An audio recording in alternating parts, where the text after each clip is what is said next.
Janji Erick Thohir seusai Timnas Indonesia versus Brunei Darussalam gagal digelar di Palembang. PSM Makassar dengan berat hati tak lepas Yance Sayuri ke Timnas Indonesia. Media Inggris tak sabar lihat penampilan Elkan Bagot usai dipanggil Timnas Indonesia versus Brunei. Mohon subscribe channel ini dulu supaya tidak ketinggalan berita terbaru Timnas Indonesia. Janji Erick Thohir seusai Timnas Indonesia versus Brunei Darussalam gagal digelar di Palembang. Ketua Umum PSSI Erick Thohir memastikan bahwa laga Timnas Indonesia versus Brunei Darussalam dalam leg pertama babak pertama kualifikasi Piala Dunia 2026 zona Asia batal digelar di Stadion Gelora Sriwijaya Palembang. Erick Thohir mengatakan bahwa PSSI telah memutuskan skuad Garuda akan menjamu Brunei di Stadion Utama Gelora Bung Karno.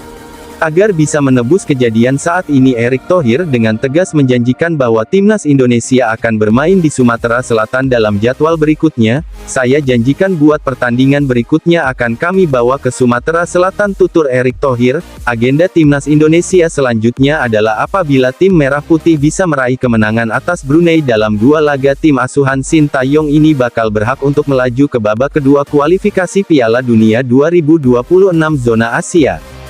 PSM Makassar dengan berat hati tak lepas Yance Sayuri ke Timnas Indonesia.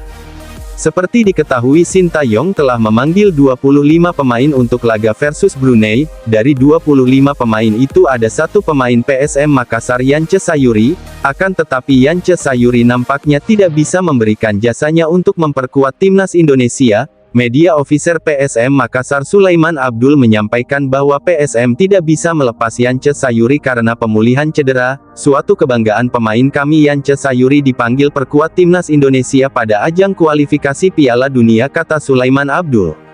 Namun dengan berat hati tim tidak bisa melepas Yance Sayuri karena masih dalam tahap pemulihan cedera, ujarnya. Menambahkan, media Inggris tak sabar lihat penampilan Elkan Bagot usai dipanggil Timnas Indonesia versus Brunei. Pelatih Sintayong telah mengumumkan 25 pemain untuk menghadapi Brunei Darussalam. Dari 25 nama yang dipanggil ada 9 pemain yang berkarir di luar negeri termasuk Elkan Bagot.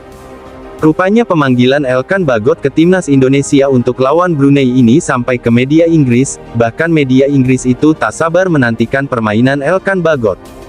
Tampak menyoroti Elkan Bagot setelah bek 20 tahun tersebut bermain apik saat mengantarkan Timnas Indonesia U23 lolos ke Piala Asia 2024. Di level senior, Elkan Bagot telah mencatatkan 16 penampilan dan 2 gol untuk Timnas Indonesia. Bek tengah tersebut masuk dalam skuad lengkap Indonesia untuk pertandingan putaran pertama kualifikasi Piala Dunia 2026 melawan Brunei. Bagaimana menurut kalian? Tulis di kolom komentar.